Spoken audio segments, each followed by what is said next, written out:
First in, we have our TD, Ruth Coppinger here. She's going to say a few words about some of the latest developments. Thanks, Mick. I think it's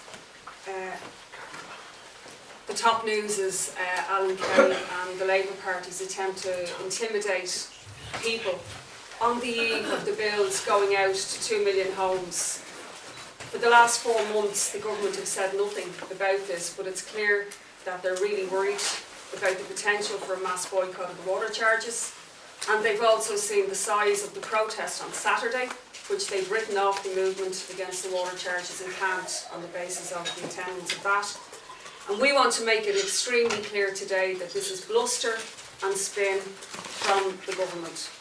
First of all, this is not the property tax. The water charges are classed as a utility. They cannot be taken from people's wages or from welfare. It would take a major piece of legislation to be introduced from the government to do that, and there will be a queue of utility companies from the ESB to RTE to On Board Gosh and many others who would also demand similar for arrears in payment of their bills. And what we are emphasising today is that a mass boycott of the water charges is essential if we want to get it abolished. They cannot take hundreds of thousands of people to court, which will be necessary for them to deduct the arrears from anybody's income.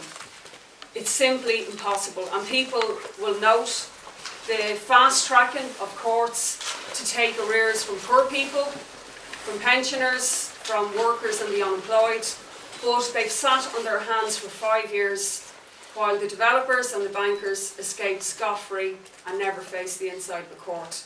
We also believe it's time now for the trade union movement to come out solidly and forcefully against this, and also calling for mass non-payment of the bills. And finally, what we would say is that any sanctions the government do introduce, if they dare to, would still be coinciding with the calling of a general election.